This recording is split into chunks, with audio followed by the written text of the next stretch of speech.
¿Qué tal? Buenas noches, ¿cómo están? Bienvenidos a un nuevo programa de Analízale, aquí en la 8, en el que vamos a debatir sobre arquitectura y urbanismo en el siglo XXI. Dos disciplinas que entraron con mucha pujanza en León, puesto que nos proporcionan confort, sostenibilidad y movilidad. El siglo XXI entró en León con muchísima fuerza, sobre todo por el acondicionamiento de los ríos Torío y Bernesga, así como distintas zonas de ocio que se establecieron en estos dos ámbitos, en estos dos contextos. Lo mismo sucedió con la mejora de la movilidad urbana en tres ámbitos diferenciados, como fueron la calle Ancha, como fue la plaza de Santa María de Regla y como fue la plaza de San Marcos. Uno de los grandes hitos dentro del panorama leonés del urbanismo fue la creación y la consolidación de Eras de Renueva.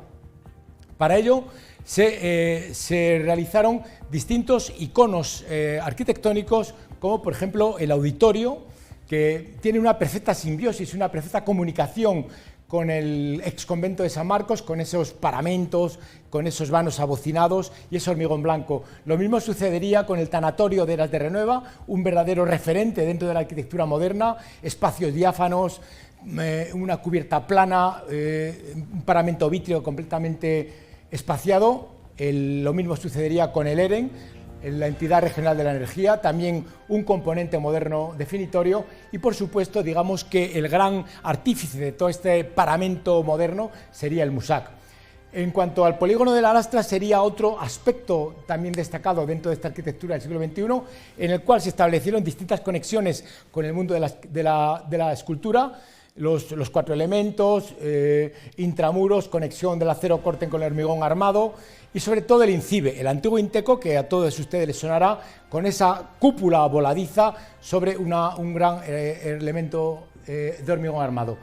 Lo mismo sucedería con la zona norte, en el cual se establecen el centro de la tecnología de las empresas, sobre todo con la estandarización de los vanos y la cubierta rojiza tan característica, el centro cívico de Eras Oeste, con una especie de almenas en plan castillo, y el Hotel San Antonio Abad en las proximidades del complejo hospitalario. En el contexto académico tenemos también elementos muy definitorios. Esto sería la ampliación de la biblioteca de económicas, espacios también muy abiertos, los pilotis característicos del mundo moderno, y esto sería el edificio Darwin en pleno campus universitario, con una chapa galvanizada ondulada muy característica. Y por último, hablar de la escuela de idiomas con esas pasarelas tan importantes que conectan estos dos campos. Y para terminar, el Palacio de Congresos y Exposiciones, en el cual se mezclan dos elementos muy característicos, muy definitorios de este momento, como es el acero y el vidrio, en los colores que en cierta medida nos recuerdan al MUSAC en esa clara definición de lo que es la Catedral de León. Este es el panorama que nos encontramos en el presente, pero ¿cuál va a ser el futuro? ¿Cuál va a ser el futuro de la arquitectura en León? Para ello nos vamos a hacer una serie de preguntas, nos vamos a hacer una serie de valoraciones que serán: ¿existirá una arquitectura más sostenible y ecológica?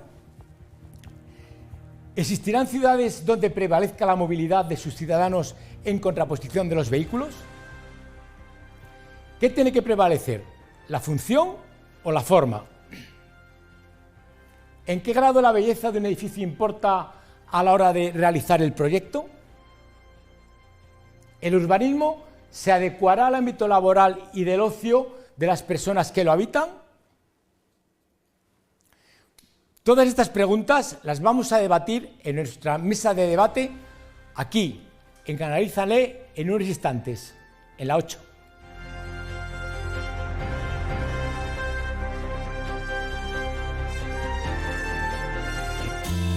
¿Cansado de pasar frío en tu propia casa? ¿Tu caldera pasa más tiempo estropeada que funcionando correctamente? Si eres de los que no les gusta que la ducha les sorprenda con un chorro de agua fría o que el termostato tenga vida propia, no olvides este nombre, Leomanin. Pásate a verles o llámales por teléfono y diles qué necesitas. Cuentan con un amplio catálogo de los calentadores, calderas y termostatos más avanzados del mercado. Además, se encargan de toda la instalación y de su posterior mantenimiento para que no tengas que ocuparte ni preocuparte de nada. Pregúntales también por las posibilidades de financiación. Verás cómo te sorprenden. Y hasta el próximo 14 de febrero, por la compra de cualquier caldera del catálogo Endesa, te regalan un termostato inteligente, la marca Omix. Recuerda, Leomanin, Punto de servicio Endesa, en calle Legio Séptima, número 5, teléfono 987 11 60 16.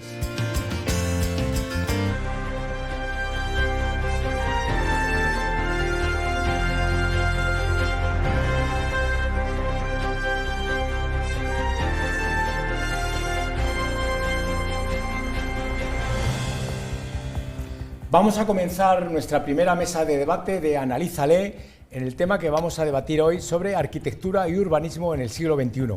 Para ello contamos con nuestros invitados, María José González Lobato, presidenta del Colegio de Arquitectos, Delegación de León. Buenas noches, ¿cómo estás? Hola, buenas.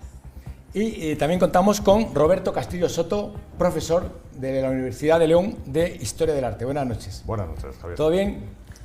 Todo bien. Bueno, pues vamos allá.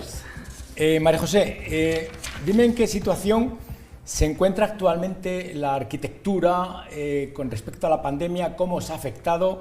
Ya sé que venís también de un momento delicado tras esa crisis que sufrimos a partir del 2008, pero ¿cuál es la situación en la cual estáis atravesando a día de hoy?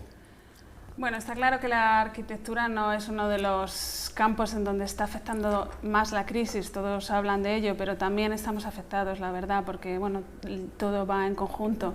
Bueno, los arquitectos estamos preocupados por lo que está pasando y también estamos observando lo que ocurre y buscando soluciones. Al igual que todos los colectivos, lo que queremos es que seguir adelante. Entonces, bueno, han bajado los visados, hay menos trabajo, hemos detectado que hay muchísimo más trabajo burocrático, podríamos decir. Los ciudadanos quieren tener sus papeles en regla, quieren tener sus propiedades como deben ser, porque también se espera que va a haber una serie de ayudas y, lógicamente, pues hay que tener los papeles en orden, y los arquitectos también hacemos eso, no solo hacemos arquitectura y obras. Es paradójico que incluso el Palacio Gaviria, que es vuestra sede oficial, fue rehabilitada en pleno siglo XXI, con lo cual entraría dentro de este programa. Y por el designio de la vida, si tengo bien entendido, lo tenéis a la venta, ¿no? Por cuestiones de carácter económico. Pues sí, la verdad, ahora mismo justamente está cerrado una parte porque nosotros estamos teletrabajando, una parte de abajo la tenemos alquilada.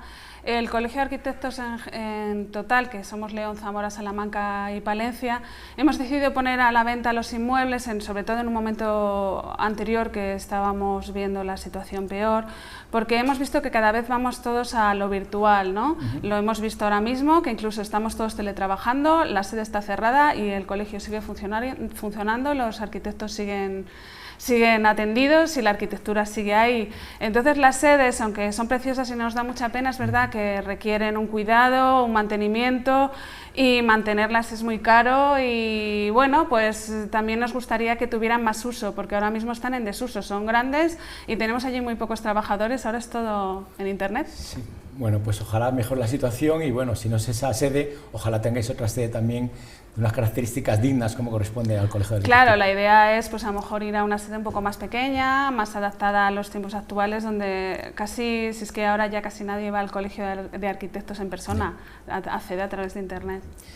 Roberto, buenas noches, bienvenido otra vez. Te quería preguntar, ¿qué opinión tienes sobre la arquitectura que se ha realizado en estas dos primeras décadas del siglo XX en León, focalizándolo un poco en nuestra ciudad? Ha habido edificios representativos como el propio Musá, el Tanatorio, el Auditorio, no sé, el Palacio de Congresos y Exposiciones, pero de una manera general, ¿qué opinión te merece a ti esta arquitectura que tenemos en León? Bueno, creo que la arquitectura, en primer lugar, está muy vinculada, evidentemente, al urbanismo, ¿no? Y en gran medida la arquitectura que se ha ido desarrollando en León desde... Yo creo que en una etapa que empieza a finales de los años 90 y que se prolonga hasta la actualidad, una época en la que se llevan a cabo remodelaciones urbanas, sobre todo de ciertas zonas periféricas, como puede ser Eras de Renueva o un poco más tarde La Lastra.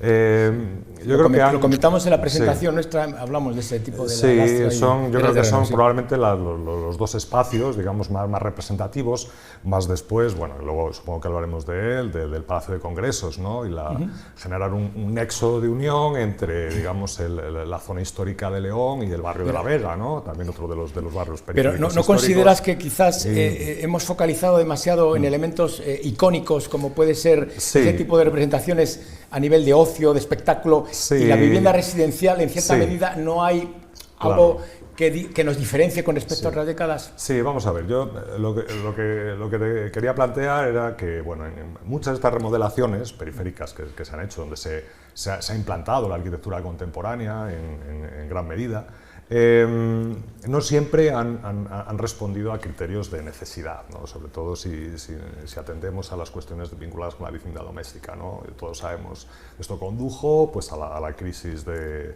la construcción, en fin, por desarrollar a veces, yo creo que unas políticas que evidentemente de las que los arquitectos pues, no son responsables, ¿no? Es decir, o son una pequeña parte, digamos, de un problema que procede más bien de las administraciones, ¿no? Sí.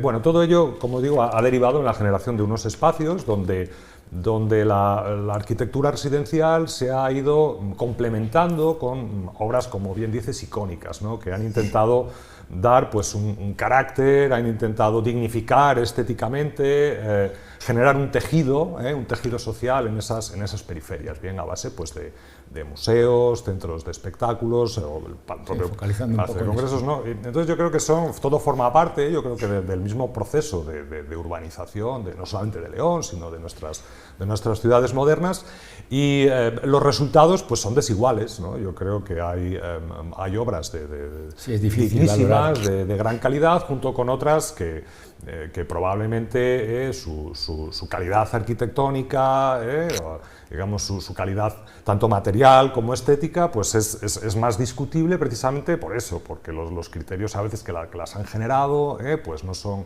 aquellos que tienen que ver con la necesidad, ¿no? Sino más bien pues, a veces pues, con la especulación, ¿no? O a veces con la rapidez constructiva, ¿no? Y con en fin, los intereses económicos a veces más que con la calidad arquitectónica. Muy bien.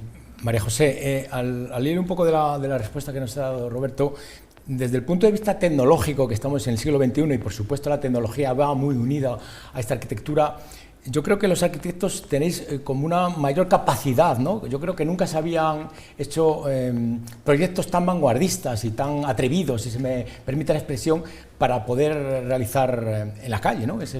Utilizando esa tecnología. ¿Qué opinas sobre esto? Pues sí, la verdad es que creo que la tecnología está ayudando mucho a la arquitectura en muchos aspectos, pero si hablamos a nivel de toda España, ahí tenemos los íconos que son los que hacen estos grandes edificios donde implementan esta gran tecnología. Yo creo que los arquitectos del día a día, los que están aquí en nuestro colegio y en León, de los que formo parte, también utilizamos la tecnología, pero la tecnología más a lo mejor en el material, en las últimas, hacer que llegue al ciudadano pues estos últimos confortes que hay ahora mismo, pues de ventilación, de acústica, o sea que la tecnología también puede utilizarse incluso en una casa rural, utilizando la arquitectura tradicional con la nueva y hacer una mezcla. Puede haber una mezcla, esa arquitectura vernácula, por ejemplo. Eso es, yo creo que no solo hablar de tecnología es hablar de, yo qué sé, del Guggenheim con Frank Gehry o cosas así, sino podemos pensar en la tecnología más pequeña de la que llega al ciudadano y que podemos hacer uso todo, incluso la domótica hoy en día. Bueno, yo creo que en eso estamos aquí en León, desde luego. Muy bien. Roberto, con respecto, hubo el famoso arquitecto Alberto Campo Baeza, en su discurso de ingreso en la Real Academia de Bellas Artes de San Fernando, hacía una oda muy grande a la belleza en la arquitectura, y decía que la defendería, que lucharía por ella incluso, ¿no? Y me llamó la atención revisar ese ingreso a la Academia, con qué vehemencia defendía esa belleza. ¿Tú crees que como historiador del arte, entre belleza y forma, ¿con qué nos quedamos, esa polémica que podemos establecer? A ver, yo creo que no son conceptos incompatibles, ¿no? De ninguna manera. La belleza es una categoría estética sobre la que se ha reflexionado a lo largo de la historia del pensamiento desde los orígenes, ¿no? Yo creo que desde los griegos, ¿no? Lo que ha ido, desde la antigua Grecia, lo que ha ido probablemente modificándose son los parámetros que definen esa belleza, ¿no? Y pienso que dentro de la arquitectura contemporánea es una categoría estética perfectamente válida, ¿no?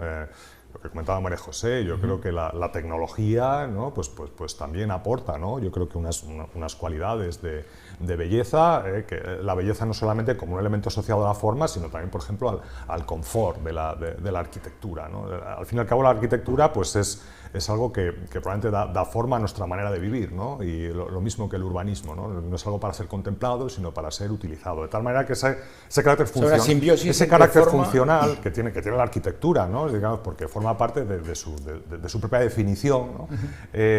Probablemente lo diferencia de otras formas de arte, ¿no? Que tienen un carácter, digamos, no funcional, ¿no? Es decir, tienen un carácter más contemplativo, ¿no? Es decir, o más reflexivo, ¿no? La arquitectura siempre está destinada a un uso, ¿no? a satisfacer un uso. Y lo que dice Campo Baeza me parece perfectamente válido, ¿no? Es decir, la búsqueda, no sé si de la belleza como una categoría estética que podamos vincular al pensamiento clásico, ¿no? Pero sí que desde luego de una estética digna, que puede ir por muchos derroteros. De hecho, la heterogeneidad es una cualidad, ¿no? Que yo creo que forma parte también de la modernidad arquitectónica y artística. No está reñida en absoluto, ¿no? Es decir, con los criterios de funcionalidad, ¿no? La máxima del movimiento moderno fue pues, la forma sigue a la función, ¿no? Y uno de los máximos exponentes de este movimiento, que fue pues, los Mies van der Rohe, ¿no? Y sus edificios son, en mi opinión, estéticamente impecables, ¿no? Es decir, o podemos llamarlos bellos, pues ¿por qué no? ¿Verdad? Podemos llamarlos bellos, ¿no? Pero creo que belleza y funcionalidad no son conceptos antagónicos de ninguna manera. Yo tendría algo que decir al respecto también. Bueno, si me disculpáis porque queremos también que intervenga un tercer invitado. Tenemos por videoconferencia a Rodrigo Almonacid Canseco, doctor arquitecto y profesor de la Escuela Técnica Superior de Arquitectura de Valladolid. Rodrigo, buenas noches, ¿qué tal? ¿Cómo estás? Muy buenas, ¿cómo estáis todos? Pues muy bien, aquí estamos en el plató debatiendo sobre arquitectura y urbanismo. Te quería preguntar, Rodrigo, al hilo de la respuesta que me acaba de dar Roberto sobre el movimiento moderno, ¿tú crees que ese movimiento moderno encabezado por Gropius, por Mies van der Rohe, por Le Corbusier, murió en el siglo XX o a día de hoy sigue teniendo algún coletazo, sigue estando vigente en pleno siglo XXI? Hombre, al movimiento moderno lo han matado muchas veces y creo que sigue igual de presente que hace casi 100 años. Pensemos en las viviendas sociales que entonces se hacían para un grupo digamos, casi exclusivamente dedicado a los obreros de las grandes fábricas a los cuales había que dar cabida en las nuevas metrópolis, y que poquito hemos avanzado en las condiciones de algunas viviendas que hoy pues seguimos haciendo, ¿no? Pensemos en los pisos compartidos, en los mini pisos, en todo este discurso de lo mini, de lo pequeño, de la vivienda tan casi precaria, y qué poco hemos avanzado. Creo que el movimiento moderno nos explicó cómo aprovechar muy bien esas condiciones mínimas presupuestarias y hacerlo realmente bien, con unos presupuestos de partida que eran pues higiénicos, la ventilación, la iluminación natural, y que no siempre hoy en la actualidad respetamos a la hora de hacer nuestros edificios y nuestras viviendas. ¿No crees que esta arquitectura que tenemos hoy en día en el siglo XXI no es una arquitectura de un consumo demasiado rápido, demasiado excesivo, y podríamos catalogarla de espectáculo, que en algunos arquitectos se han convertido como un poco estrellas, tipo Frangeri, tipo Calatrava, tipo Foster? ¿Qué opinas sobre esto, Rodrigo? Claro, pero ahí estoy con María José, ¿no? Porque es un error confundir la arquitectura, digamos, con mayúsculas, pues con la alta costura, ¿no? Creo que la arquitectura la hacemos también en el prêt-à-porter, ¿no? En la arquitectura del día a día. Y no en vano, pues ahí es donde creo que nuestro oficio de arquitectos es donde más podemos servir a la sociedad, ¿no? Los grandes edificios están muy bien y vienen muchas veces a impulsar iniciativas urbanas, económicas, revitalizar barrios, etcétera, pero lo que verdaderamente cambia la vida de las personas, de nuestros conciudadanos, son sus viviendas, son sus calles, son sus espacios públicos, y no deberíamos nunca de olvidar esa que es nuestra casi primer compromiso con la sociedad, ¿no? Como arquitectos, al menos. Sí, bueno, porque al hilo de lo que comenta Rodrigo, en cierta medida hay una cierta vistosidad, extravagancia, incluso una cierta polémica alrededor siempre de la arquitectura, y yo creo que estamos como un prêt-à-porter, como tú bien apuntabas, una arquitectura de la moda, ¿no? Yo creo que estamos destinados a concebir una arquitectura de carácter efímero, nada más que sale proyectada de los estudios de los arquitectos. Hombre, lo que pasa es que luego hay que entender que la arquitectura es parte de nuestro entorno, digamos, de consumo. Es también parte de objeto de los medios de comunicación como una materia de consumo, con lo cual no dejamos de estar, digamos, expuestos al público, ¿no? Y además los medios especializados o más, digamos, divulgativos, pues hacen de la imagen arquitectónica siempre un objeto de interés. Claro, esas imágenes hoy se consumen tan rápido como un timeline en las redes sociales, en Instagram, etcétera, ¿no? Con lo cual se puede llegar a confundir lo que realmente aportamos a la sociedad, y además hay que tener en cuenta que nuestro trabajo comporta un presupuesto importante. Las obras, por pequeñas que sean, todos sabemos que son costosas. Así que lo efímero está muy bien para una pequeña instalación, para casi una performance, pero no para nuestro día a día, ¿no? Una inversión, por pequeña que sea, en nuestro domicilio supone un cambio notable en nuestra vida diaria y, en fin, un esfuerzo por parte de todos, ¿no? Rodrigo, si el siglo XIX fue la arquitectura del hierro, el XX fue el hormigón armado, el siglo XXI, ¿qué nos espera? Yo he visto algunos arquitectos, he hablado con algunos arquitectos que incluso apuntan por la madera. Es curioso esta reflexión. ¿Qué opinas sobre esto? Hombre, en relación a la materia, a ver, hay cuestiones diversas, ¿no? Además yo creo que cada vez más nuestros entornos van a estar hiperatrofiados de instalaciones, ¿no? Eso es seguro, ¿no? Ya se dijo que a home is not a house hace un tiempo. En la medida en que nuestras instalaciones de todo tipo y hoy con todos los medios telemáticos a nuestro alcance que seguimos descubriendo, pues están cambiando nuestro entorno. Pero en el nivel de la materia en el que los arquitectos o con el que los arquitectos construimos lo más físico, lo más táctil y visual de los edificios, no creo que haya demasiados cambios más allá de ser responsables a la hora de utilizarlos. Quiero decir, la madera está ahí desde siempre, igual que la piedra, y no tanto es verdad el acero y el hormigón, pero ya tiene una tradición suficientemente amplia como para saber cómo usarlo, y más teniendo en cuenta pues, esos presupuestos ecológicos con los que hoy ya no se puede negociar, ¿no? Ya es inevitable que forme parte de nuestro proyecto arquitectónico. Es verdad que ya se están haciendo incluso ensayos de construcciones en altura, no podríamos decirlos todavía rascacielos en madera. No sé si será algo que realmente se extienda mucho en la arquitectura común, pero evidentemente es un material que nos aporta una huella ecológica mucho más sensible a nuestra actualidad que otros, ¿no? El hormigón, por ejemplo, o el acero.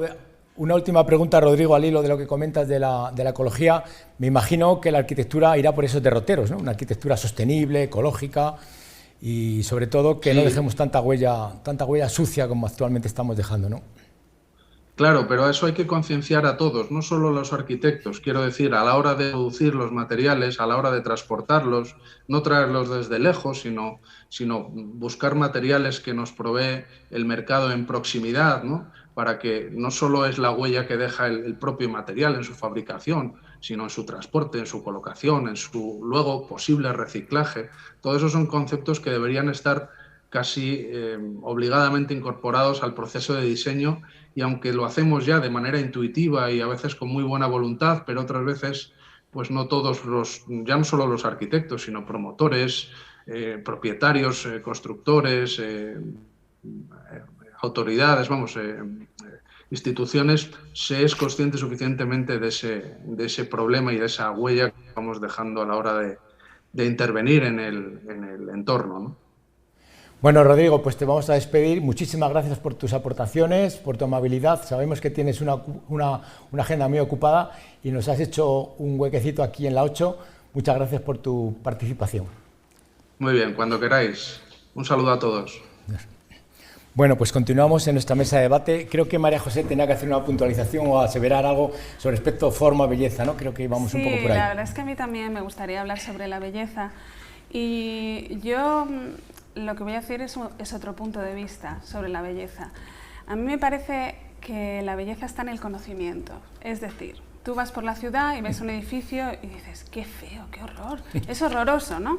Y de repente viene un arquitecto, es amigo tuyo o alguien que conoce el edificio y te cuenta, oye, mira, pero fíjate allí, es que esto es así, este edificio tiene esta forma porque urbanísticamente tuvo que ser así. Esa ventana que está allí no está porque sí, la tuvo que poner en esa posición porque la normativa tampoco le dejaba. O mira, gracias a esa orientación, pues coge mejor la luz. Entonces, al conocer la arquitectura, y no solo la arquitectura, el arte, de repente a lo mejor ya no lo vemos tan feo, ya le vemos otras cualidades, y eso que descubrimos en una obra de arquitectura o de arte las podemos ver en las otras, porque ya vas por la ciudad y dices, anda, pues ese hace lo mismo, pues el otro, y entonces al final ese conocimiento hace que disfrutemos más de todo y que veamos las cosas más bellas. Por eso yo creo que el conocimiento y la educación es fundamental para ver todo más bello, para ser más felices, y por eso también desde el Colegio de Arquitectos buscamos el dar a conocer la arquitectura. Y para eso hacemos este programa, por supuesto. Aquí en la 8, en Analízale. Y la belleza nos hace más felices, la belleza es necesaria. O sea que, en resumen, María José, es conocimiento, educación y tener una sensibilidad hacia el arte, en este caso hacia la arquitectura, ¿verdad, Roberto? Claro, sí, o sea, esto es un pensamiento que siguen mucho los ilustrados, ¿no? Es decir, cuanto más conocimiento crítico de las cosas, más disfrute estético. Hasta llegar a ese síndrome de Stendhal famoso, ¿no? Sí, que podíamos llegar, ¿no? Pero es evidente, ¿no? Yo creo que, y no solamente eso, sino que además yo creo que el arte y la arquitectura contribuyen también, ¿no? a la educación, ¿no? Y son elementos que forman parte, yo creo que de la educación del gusto, y evidentemente por eso también deben ser tratados, ¿no? Yo creo que con responsabilidad por parte de quienes participan de ellos, ¿no? Cualquier intervención, lo ha dicho muy bien Rodrigo Almonacid, ¿no? Sobre el espacio público, es algo que altera nuestra vida, ¿no? Es decir, interviene en ella, y por lo tanto cualquier decisión que se tome sobre él pues debe estar basado en criterios, yo creo que responsables y formados, ¿no? Cosa que no siempre sucede. Bueno, al hilo de lo que comenta Roberto, me van surgiendo, yo tengo un guión preparado, pero bueno, esto se va rompiendo porque claro, las sugerencias que haces son muy importantes y muy enriquecedoras. Vosotros como arquitectos, ¿sois conscientes que realmente estáis proyectando algo que va a suponer, a modificar, alterar la vida de una persona en los próximos 40, 50 años, ¿no? Eso es algo muy decisivo a la hora de vosotros cuando plasmáis en papel todo eso. Claro, por eso es una profesión yo creo que regulada, no solo porque los edificios son peligrosos si se cayeran, sino porque hacemos el entorno urbano de todos nosotros. A eso me refiero. Y yo siempre hablo que creamos patrimonio, es decir, aparte de poner en valor el patrimonio, lo creamos. Unas veces mejor, otros peor, pero también el tiempo lo va diciendo.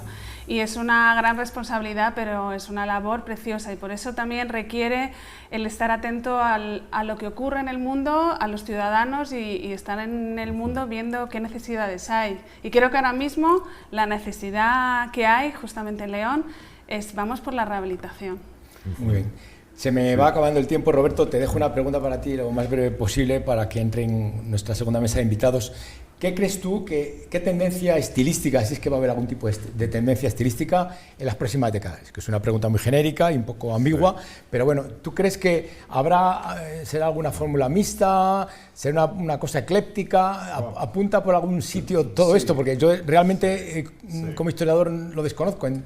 Yo no sé si tú puedes aportar algo más. Yo creo que de las tendencias, ¿no? Digamos que se ha ido, creo que, apuntalando en los últimos tiempos, aparte de a lo mejor los discursos, si quieres, más radicalizados, ¿no? Como puede ser el movimiento de constructivo, ¿no? La arquitectura de alta tecnología, ¿no?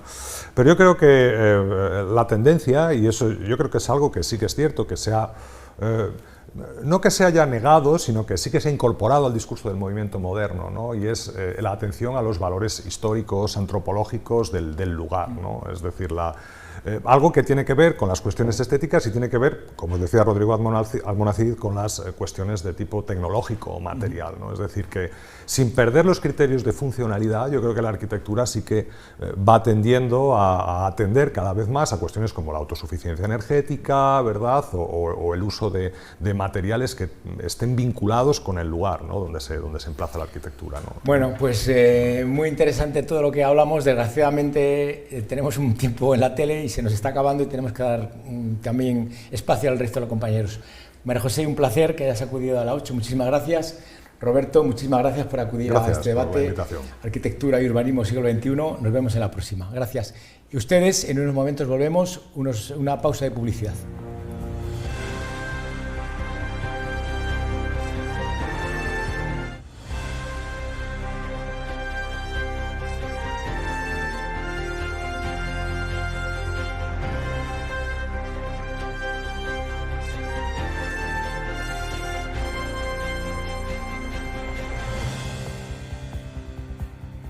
Abrimos nuestra segunda mesa de debate aquí en Analízale, hablando de arquitectura y urbanismo en el siglo XXI. Para ello contamos con nuestros magníficos invitados. Por un lado, Ramón Cañas Aparicio, arquitecto, buenas noches. Gracias, buenas. Y José Ángel Robla Blanco, ingeniero técnico industrial. Buenas noches, ¿qué tal? ¿Todo bien? Todo bien. Bueno, pues si os parece bien, nos vamos a meter en materia que el tiempo apremia. Ramón, el urbanismo que se ha realizado en las últimas décadas en León, ¿qué opinión te merece estas zonas de mayor peatonalización para mayor confort de la ciudadanía, la zona de los 30, por ejemplo, de los peatones, de los vehículos?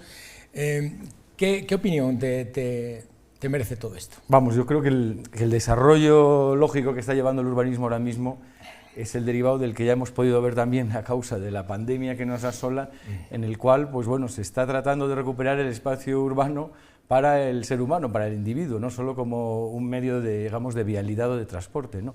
Y en ese sentido yo creo que, digamos, es la vía o el camino en el cual nos queda para poder seguir utilizando y revitalizando la ciudad que tenemos, ¿no? Que a partir de ahora, además, yo creo que es una época en la cual ya los grandes llamados crecimientos expansivos es una cuestión ya del pasado, de unas épocas de un desarrollo económico, digamos, desaforado y sin mucho sentido, y creo que hay que volver a la vista y la intención de volver a recuperar y a tratar mejor todos esos espacios que ya tenemos construidos de gran calidad y que estaban normalmente pues ya muy degradados, muy vilipendiados por el mal uso que hacíamos de ellos, ¿no?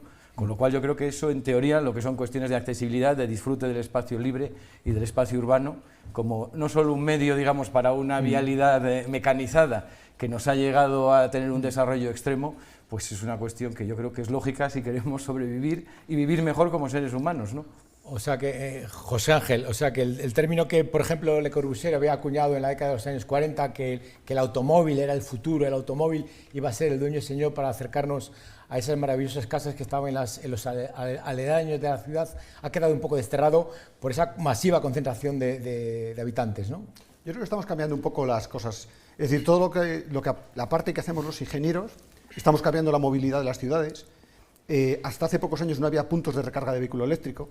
La ingeniería está haciendo un esfuerzo grandísimo en mejorar el sistema de almacenamiento de energía en baterías. Eso nos va a condicionar muchas de las cosas y va a condicionar hasta los espacios externos. Yo creo que el urbanismo muchas veces va a tener que adaptar a estas nuevas tecnologías y nos va a condicionar todo. Es decir, vamos a poder movernos de formas distintas, vamos a poder almacenar la energía de forma distinta, los vehículos van a ser distintos, todo va a ser un poquito distinto. Lo estamos viendo ya. Hasta hace poco, ¿cómo iluminábamos las ciudades? El nuevo cambio a LED es una nueva tecnología que desde la sección de ingeniería, pues todas esas ingenierías que están trabajando ahí. ¿Todo eso lo promovéis desde el Colegio de Ingenieros? Los ingenieros estamos en todas las distintas ramas que trabajamos, estamos detrás de todos esos nuevos avances, ¿no? Entonces... ¿Y tenéis previsto algún tipo de elementos anti-COVID? Porque yo he visto algunos compañeros ingenieros que tienen preparados algún tipo, plata y algún tipo de... Ha sido impresionante, sí, la participación que hemos tenido los ingenieros en esto. Muchas personas que nos están viendo recordarán el esfuerzo que se hizo para los respiradores pulmonares, ya se nos ha olvidado, pero hubo gente de ingeniería trabajando en diversos ámbitos para poder fabricar respiradores de forma rápida, con elementos reutilizables. Eso es una de las grandes contribuciones. Otra que hemos tenido muy importante, hemos dicho desde el primer momento, una de las grandes influencias en el tema COVID es la ventilación. Hay que ventilar los edificios. Hay sistemas mecánicos, sistemas controlados, recuperación de energía, pero hay que ventilar los edificios. Y yo creo que es una de las facetas en las que estamos, ¿no? Vale, Ramón, una pregunta un poco incómoda, entre comillas. Los arquitectos provinciales surgen a partir de 1858 y luego fueron sustituidos por lo que fueron los arquitectos, digamos, dependientes de la Diputación. Y en cierta medida esa figura se gestó para no dar cabida a los ingenieros en aquel momento.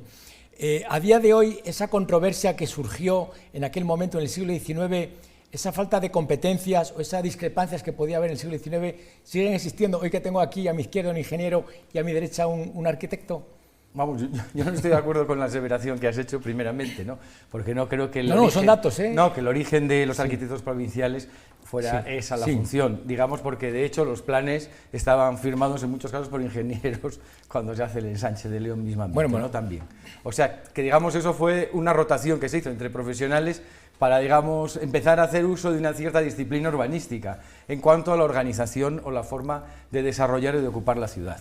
El tema de la polémica con la ingeniería yo creo que tampoco existe, porque aparte de estar ya regulado en nuestro país, como en cualquier país de nuestro entorno, ¿no? En el cual, digamos, yo creo que hoy en día, y ya desde antaño, ¿no? Cualquier actividad pero sí que ha habido compleja como es la construcción. Sí que ha habido durante mucho tiempo. No, bueno, pero eso ha sido una cuestión más economicista. De hecho, yo he consultado muchos pleitos que ha habido abiertos con respecto a esto. Bueno, pero eso ha sido una cuestión economicista, eso por parte de colegios profesionales, en cuanto, digamos, a pisar parcelas unos de otros, bueno, pero sí en cuanto a la regulación legal. Pero tampoco queramos enmascarar una realidad que ha habido. O sea, por eso simplemente... No, ha habido ciertas actuaciones. Sí. Que yo creo que han sido a lo mejor muy sectarizadas, en las cuales pues puede haber habido ese problema, pero normalmente es una profesión que funciona digamos, en simbiosis. Yo no concibo cualquier proyecto que hago, sobre todo de mayor complejidad, siempre es un equipo, o sea que realmente la actuación de hoy en día de un profesional es metadisciplinar, como se llama, es decir, tú al final tiene que haber un coordinador que gestiona todas las cuestiones y problemas que tienes que dar respuesta, pero el ingeniero, digamos, figura como parte en mis proyectos y en mi trabajo desde muchos años. Es indudable, pero bueno, yo quería meteros un poco el dedo en el ojo, entre comillas, para que, bueno, pues para que nuestros espectadores tengan un poco claro ese concepto. Pero bueno, yo creo que está claramente regulado. Lo que pasa es que en las partes en las que ha habido, yo creo, invasión a veces, o se ha entendido que era invasión de ciertas competencias, tanto los colegios de ingenieros respecto a unas legislaciones como los arquitectos igual respecto a ciertas actuaciones, han llevado los temas a los tribunales para que determinaran respecto a dudas o, digamos, o flecos que pueden quedar en la propia ley de ordenación de la edificación, ¿no? Bueno, yo creo que ha cambiado un poquito, el concepto ha cambiado un poco. Venimos de una época en la que funcionaba el ingeniero solitario, el arquitecto solitario y tal. Eso ha cambiado, es decir, ha sido tal Os voy a poner un ejemplo. En este país, durante más de 20 años, hubo un reglamento electrotécnico de baja tensión y hubo un reglamento de calefacción. Bueno, en los últimos 10 años ha cambiado cerca de 20 veces. Cada año tenemos una transcripción de normativa enorme. Eso es inabarcable por ninguna persona en solitario. Entonces, ¿qué pasa? Nos necesitamos.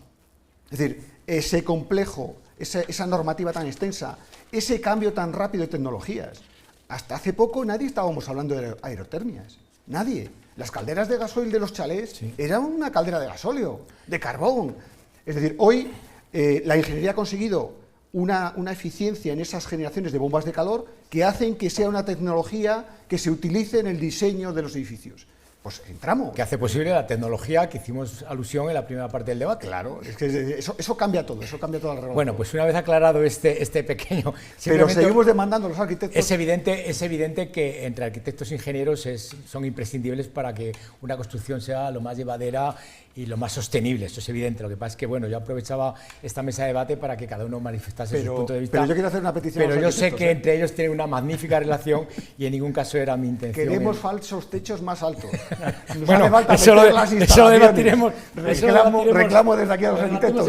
Por favor, hacer más espacio. Ramón, hoy en día, como se reducen las escaleras, dices al final...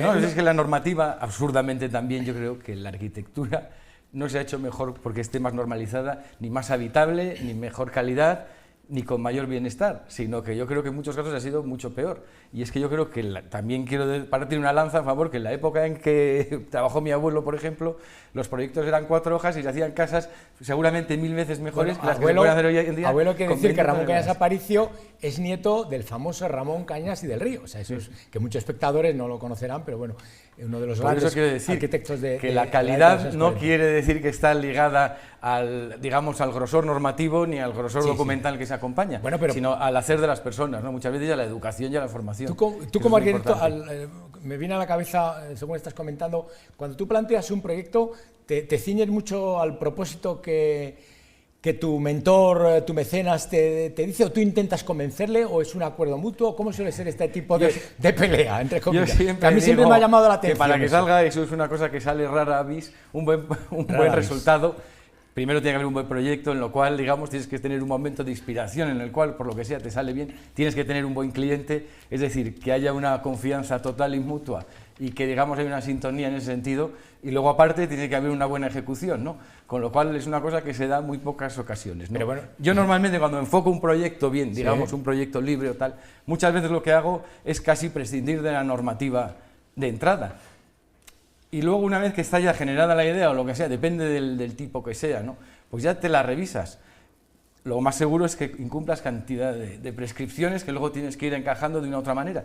Pero por lo que digo, porque a veces llegamos a unas aberraciones tales en la normativa que también a veces generan un producto que es mecanizado, para lo cual... ¿Aberraciones? ¿Te refieres? Sí, aberraciones, sí. Con lo cual, a veces dirías, es que casi esto lo podría hacer al final una máquina para generar que va un poco este tipo de producto. Todo eso, va un poco... No, a veces se quiere regular tantas cuestiones que se llegan incluso a contradicciones dentro de la propia regulación. ¿Sí? Porque cada uno, además, son organismos o seres distintos los que están escribiendo una parte. ¿En vuestro campo también sucede eso? También pasa, sí, hay que interpretar muchas veces la normativa. Claro. Y en muchos casos... Interpretar. Sí, porque la normativa de instalaciones y la que nos afecta a la parte de ingeniería, muchas veces es problemática de aplicar con la normativa urbanística o de los arquitectos. Entonces, esa conjugación hace falta que establecer un diálogo común, establecer, pues lo que decíamos antes, huecos, pasos, espacios... Pero interpretar en un tema tan serio como es la arquitectura... Todo es susceptible de ser encajable. Claro, porque a la hora de la verdad estáis construyendo edificios que tienen No, yo no te hablo de normativa de seguridad ni nada en contrario. Yo de normativa, a veces son normativas absurdas o que se puede llegar a creer que son arbitrarias en cuanto a rollos dimensionales o cuestiones. O sea, que a veces en la casa de cada uno hay cosas que puede hacerlas o el propio propietario la quiere de una determinada manera. Y si la tienes que hacer así, o la tienes que camuflar, estaría incumpliendo la propia normativa de habitabilidad, por ejemplo. Bueno, y de cara al futuro, me imagino que tanto ingeniero como arquitecto pensaréis que estamos en la sostenibilidad, ecología, es un poco la línea de trabajo que estáis manteniendo en ambos campos. Sí, yo parto de que ese es un tema, el que digamos es innato al ser humano desde que empieza a construir. ¿No? O sea, lo que es la sostenibilidad lo hacían todos nuestros antepasados mejor que nosotros, de entrada. Ha habido una época de gran desarrollismo, nuevas tecnologías, nuevos materiales, en la cual toda la humanidad se liberó de ciertos elementos que te liberaban a lo mejor pues en cuanto a lo que era la transparencia, el cambio de los espacios. José Ángel, tú también estás en esa línea de sostenibilidad, me imagino, sí, lo que pasa es que las demandas por parte de las personas han cambiado. Es decir, antes éramos capaces de vivir en una casa de adobe y calentarnos con 4 palos. Hoy no demandamos eso. Hoy demandamos unas instalaciones que nos den un confort muy alto. Eso implica unos sistemas de instalaciones muy altos y eso condiciona un poco todo. Es decir, nos gusta llegar a casa y que la calefacción esté a una temperatura. Ahora tenemos ya sistemas domóticos que cuando llegas a casa te reconocen y ponen la escena de iluminación que tú quieres. Escena de relax, escena de tarde, escena de noche. Quiero llegar a casa y con una voz que se levante las persianas. Todo eso, hay una tecnología, hay una industria detrás que lo genera. Bueno, pues se nos acaba el tiempo lamentablemente, es un debate tremendamente atractivo para todos nuestros espectadores, pero espero que en otras ocasiones tengamos más ocasión de contar con, gracias Ramón, gracias José Ángel, para estos debates tan interesantes de arquitectura y urbanismo en el siglo XXI, aquí en Analízale en la 8.